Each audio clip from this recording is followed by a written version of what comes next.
informations. Quant à nous, sur ce plateau, en tout cas, nous retrouvons notre invité, le professeur Kandanda, avec une question de Stella Abaya. Alors, professeur, nous revenons à vous. Peut-on dire qu'aujourd'hui, il y a deux tendances de l'opposition, à savoir le pro- et anti-dialogue?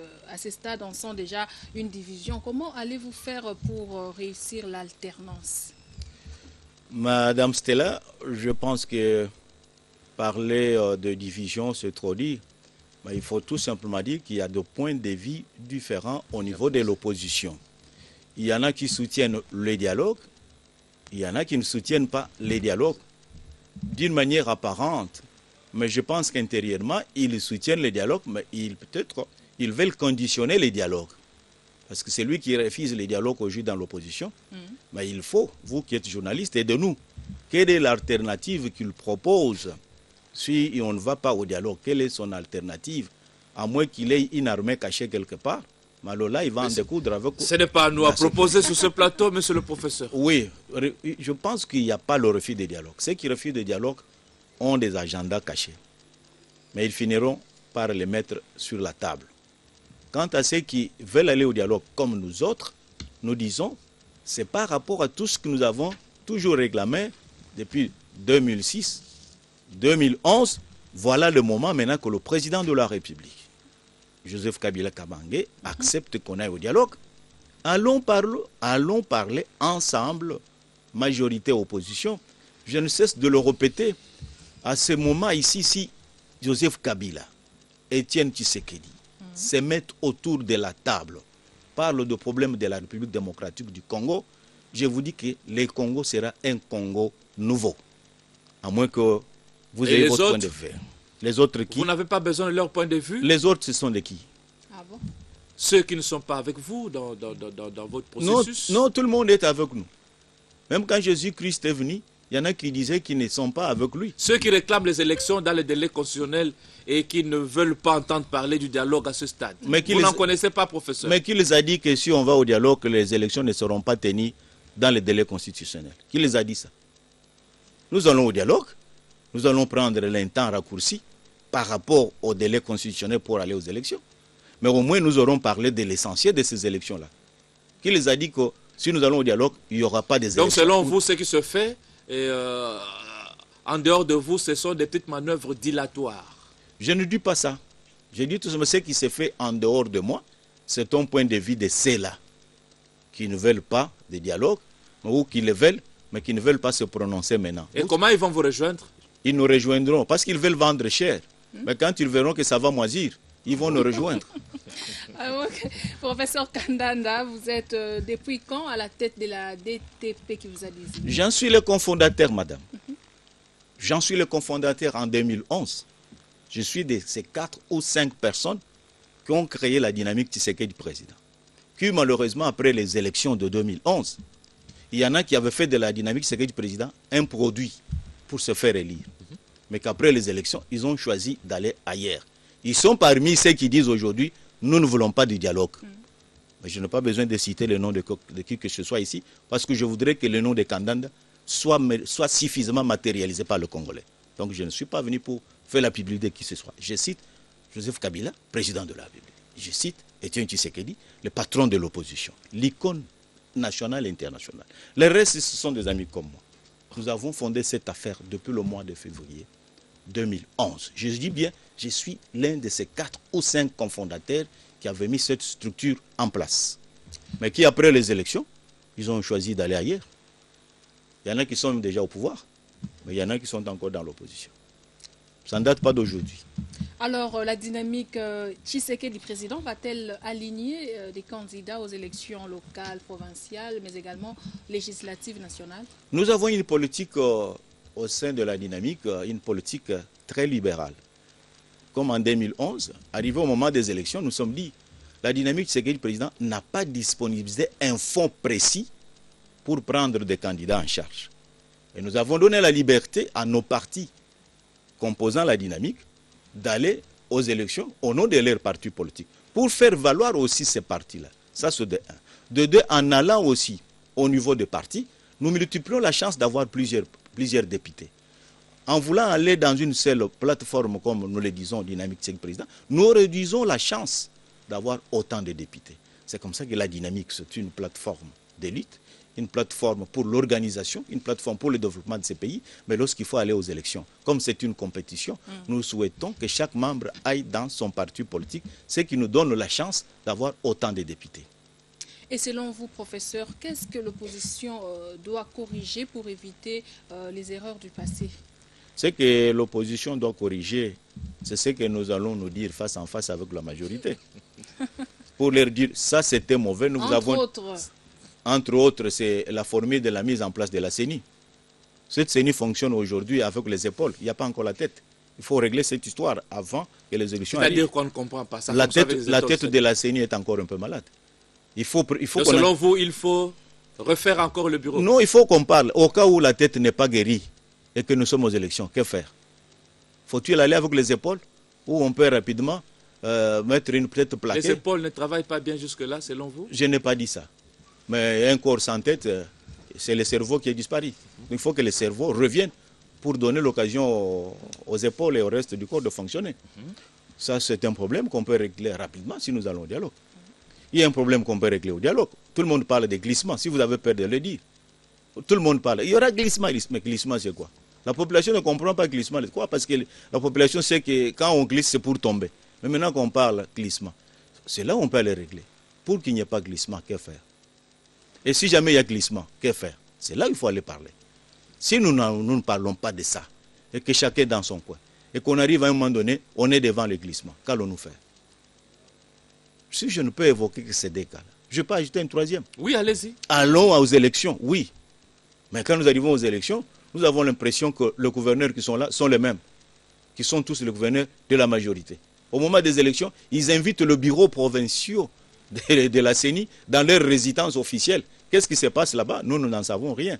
Et quand les résultats sortent, vous avez vécu le Kassai oriental en 2011, où on a donné les résultats au niveau national plus de 3 fois. On a programmé un gouverneur le matin, et un député le matin, le soir on l'a fait partir, le lendemain c'était un autre, et puis on a les résultats des législatifs au Kassai oriental en 2011, c'était catastrophique. Parce qu'on en a annoncé 3 fois. Et il faut éliminer ces choses-là maintenant. Peut-être que ça s'est passé aussi ailleurs, mais je prends un seul cas comme celui-là. C'est maintenant qu'il faut aller en discuter. Alors, selon vous, quel peut être le format de ce dialogue-là? Si un expert que vous êtes, si on vous posait la question de proposer une mouture, combien de participants, combien de temps Vous avez introduit un élément qui fait que je puisse m'échapper. Je ne suis pas expert. Je suis le président d'un parti. Justement, c'est une matière éminemment politique, le dialogue. Oui. C'est votre terrain. Oui, à ce stade. Vous n'allez pas dérober à ça, professeur, sur ce plateau. Non. Je veille au grain sur ce plateau, professeur. Très bien. Dérober, c'est peut-être s'échapper, mais pourtant, je n'ai pas l'envie de s'échapper. J'ai l'envie d'éclairer le peuple. Tout à fait, allez-y. Le format des dialogues n'est pas l'affaire d'un individu qui s'enferme dans son coin. Ni moins encore le président de la République qui en veut aujourd'hui, et moins encore le Etienne Tshisekedi. C'est une affaire de la mise en place d'un bureau appelé les bureaux ou encore la commission préparatoire des dialogues. Qui, à ce stade, il est question de voir combien de personnes il faut prendre dans la majorité, combien dans la société civile et combien dans l'opposition pour mettre en place ce qu'on appelle commission préparatoire des dialogues nationaux. C'est cette commission qui sera capable de nous dire combien de personnes faudra-t-il pour que ce dialogue ait lieu, pour combien de temps et où ça va se tenir. Ce travail, nous l'avons fait à son temps parce que j'étais expert chez INDIA. Qui est une voilà, vous revenez sur le mot, vous étiez déjà expert, vous l'avez déjà proposé qui était inorganique. Par le passé, donc on peut recourir à vous maintenant. Oui, j'étais chez INDIA depuis 2006-2011. Il n'y a que cette période où je ne suis pas pour de simples raisons que j'ai eu beaucoup d'occupations. À son temps, nous avons également proposé le format de dialogue quand on a discuté à cette époque-là. Sauf quand il y a eu des concertations nationales, nous avons été à l'égard de ça. Donc pour le problème des formats de dialogue, le temps, la durée, ça il faut une commission préparatoire. C'est cette commission préparatoire considérée comme étant un organe technique qui pourra nous donner les résultats concrets des nombres, des temps et des liés.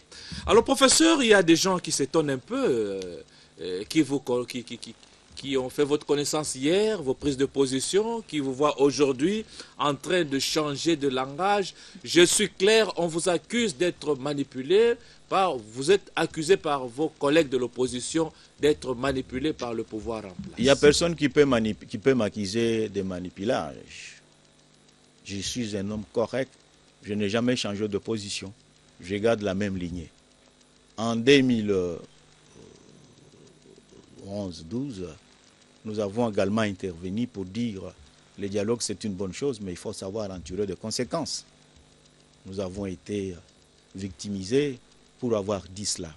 Aujourd'hui, s'il y a les amis qui pensent que non seulement vous êtes en train de jouer avec le mot, ils pensent que le pouvoir nous a corrompus.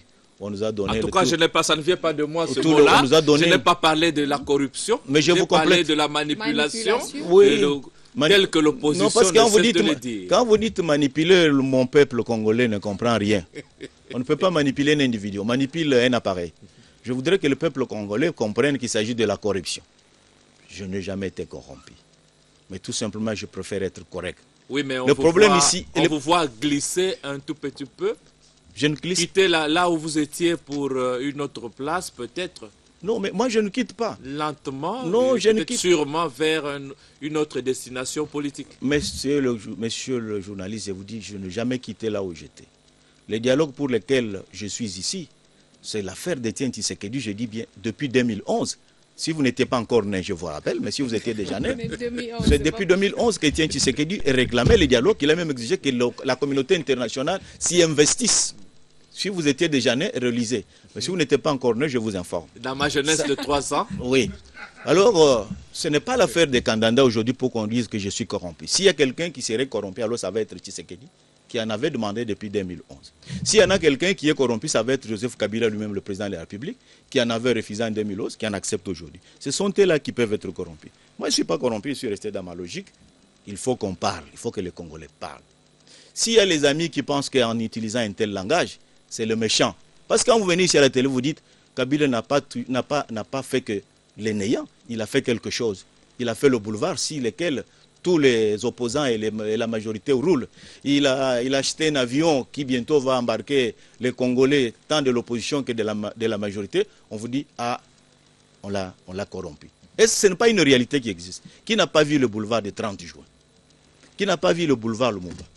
Qui n'a pas vu le boulevard Kabila à l'intérieur du pays? Alors, quand vous dites ces choses-là de la manière où elles sont visibles, parce que nous sommes des apôtres de la vérité, on dit, il a déjà bouffé. Bouffé quoi? Vous pensez que le président de la République nous suit au moment où nous parlons ici? Il ne nous suit même pas. Nous nous adressons au peuple congolais. Mais s'il arrive par hasard que le président de la République nous suit, mais il peut vous dire, s'il avait le temps de vous téléphoner, vous dire, ce monsieur-là, je ne le connais même pas. Donc je n'ai même pas intérêt de l'interrompre parce qu'il ne représente rien pour moi. Mais nous, en tant qu'enseignants, nous intervenons sur vos chaînes de télévision pour donner la lumière au peuple congolais de ce qui se passe. Parce que c'est lui qui va en souffrir si les choses ne marchent pas comme il faut. Si les Congolais ne parlent pas entre eux, s'il y a les chaos qui venaient après, c'est le peuple congolais qui va en souffrir. Tous ceux qui tapent sur la table, là, pour la plupart étaient dans la majorité. Mais comme ils n'ont pas conservé des fauteuils qui les occupaient, ils sont venus nous rejoindre dans le chômage de l'opposition où nous sommes depuis le départ de Marshal Mobutu, et ils se disent aujourd'hui, si nous ne faisons pas du bruit, nous n'allons pas rentrer. Il y en a qui étaient avec nous dans l'opposition. Depuis qu'on les a appelés, on les a donné un petit coin, député national, je ne sais pas qui, ministre, et ils ne parlent plus. Et au moins, ils sont polis, ils ne veulent plus parler. Donc, ce n'est pas ça notre problème. Nous ne sommes pas corrompus. Nous voulons éclairer le peuple congolais de ce qu'il attend. Si nous, Congolais, nous ne mettons pas autour de la table pour parler des problèmes qui nous concernent, pour aller aux élections souhaitées par tout le monde, pour arriver à la fin du mandat du président de la République actuelle, il y a une arrivée. Pourquoi dans ces pays, on ne peut jamais assister à une remise reprise entre le président de la République élu et un président de la République sortant? C'est depuis 1960 où nous n'avons jamais assisté à une remise reprise entre les deux présidents. Mais si Joseph Kabila peut le faire au moins pour la première fois, moi je pense qu'il peut le faire parce qu'en 2002, il a fait venir tous les rebelles. Ils ont fait les 1+4. C'était déjà une tentative de remise et reprise de pouvoir. Je pense que cette fois-ci, Joseph Kabila est prêt à faire la remise et reprise comme au Nigeria entre le président élu et le président sortant, et ça va être une nouvelle histoire pour la République démocratique du Congo. Seulement, malheureusement, personne ne le croit, et nous qui essayons de le croire un peu, on dit ils sont corrompus. Voilà, merci beaucoup, professeur Kandanda. Je rappelle que vous êtes le coordonnateur de la dynamique Tshisekedi président. Avec vous, sur ce plateau, nous avons parlé de votre point de vue, votre perception du dialogue. Merci d'avoir participé à cette tranche 2 heures de news. S'il y a quelqu'un qui pouvait dire plus merci, c'est moi.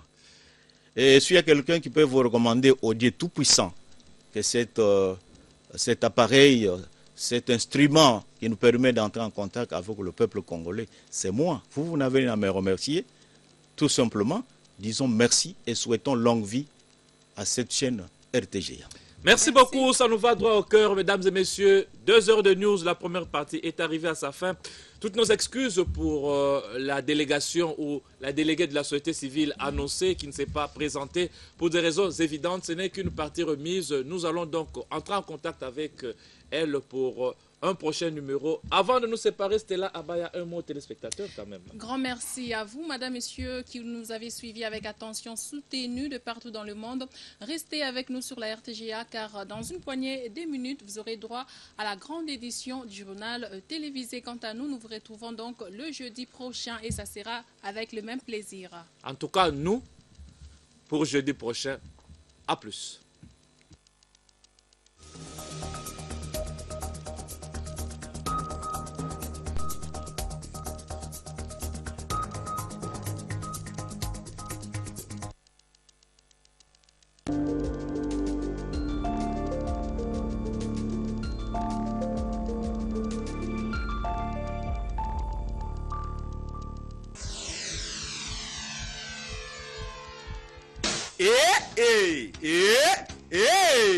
La voiture Suzuki de la Tombola Loya Jamais Napola est Tikali Moko. Qui va la gagner? Continuez à jouer à la Tombola Loya Jamais Napola et gagnez la voiture Suzuki kilométrage 00 en direct de la concession CFAO. Les conditions restent toujours les mêmes. Faites vos jeux, achetez des boîtes de lait d'une valeur de 15 $ et le sachet de lait Loya d'une valeur de 100 $. Exigez votre ticket. Na Tombola Loya, Jamais Napola.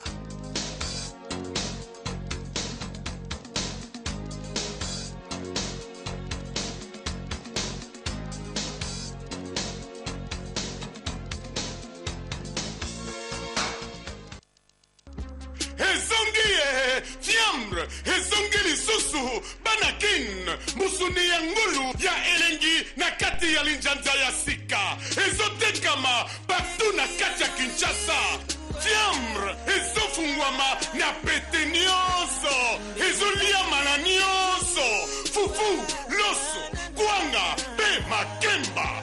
Banakin, fiambre, musuni ya ngulu ya elengi na kati ya linjanja. Olingi ozo yango, croisement force Éthiopie, numéro 24 bis, na commune ya Kassavubu. Numéro ya téléphone 081 641 79 19 081 551 68 73 099 911 94 89. Fiambre, Elengi na Korea, Sukana Elengi.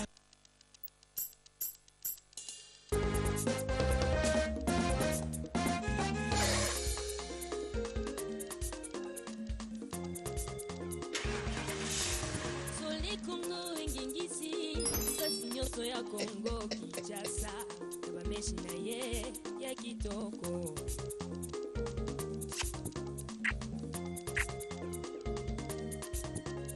kitoko ya mwasi ebandaka na elongi na ye potenga ya mwasi ebandaka ndine soki na ye kodede podiklarika bameshi ngengisi basi ya Congo Kinshasa yolingi mama boye bisangai nasala ndenge nini po mwasi na nga kuma lokola bino epuis basi ya Congo Mesh Kitoko Bread pepele na mutu tolela Kitoko Bread Tissa Victoria naba vague na yango tolela nu golden Poni Clarita naba crown nango tolela Poni Clarita tala kitoko ya ba mama Bino ba mama, vous comprenez? Mafuto yo wapi.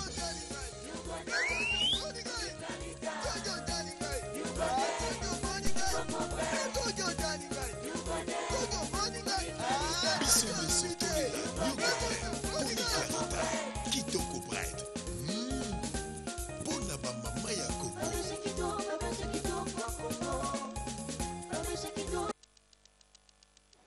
Hey, comme tu me vois, je suis aussi stylé que ma télé. En mode athlète de haut niveau, de la tête au crampon, j'ai la un champion, le nouveau stade olympique de l'élégance maximum, avec 4 nouvelles chaînes sport. Esprit d'équipe, Total Look Basket US, tout me réussit. Costume griffé, grande soirée football, la classe à l'italienne, cravate gazon grand chez l'M Tennis, la British Touch, arrêt au stand, souliers monoplace vernis. Et surtout, n'oubliez pas, mes chers amis, qui est bon zappeur sera toujours à la hauteur. Profitez de l'offre la plus stylée de la télé. Découvrez dès maintenant les 4 nouvelles chaînes Canal Plus Sport et retrouvez toutes les plus belles compétitions. Abonnez-vous au bouquet Canal Plus à partir de 10 000 francs congolais par mois. Stylé. Boye. Est-ce que au Bosani est le côté? Pas chauffer dem sana mutuka no solo moi chauffeur solo esili te nyoba action à boxer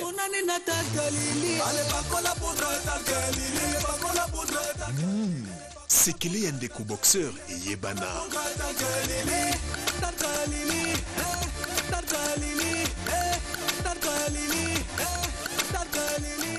Et poudre talc Lily. Une poudre rafraîchissante de très bonne odeur et qu'au Bombayo Malili pendant 24 heures sur 24. Peko Komisayo, différent Nabato Moussoso.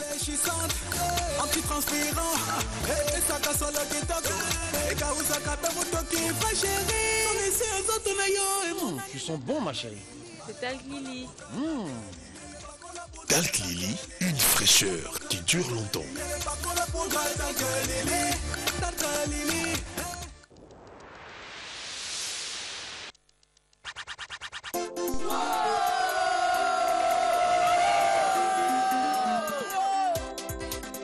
S'il te plaît, coach, viens m'aider. Si on perd ces matchs, on perd les tournois. Allons voir les enfants. Les gars, vous devez gagner ce match aujourd'hui. Vous jouez bien, mais il vous manque quelque chose.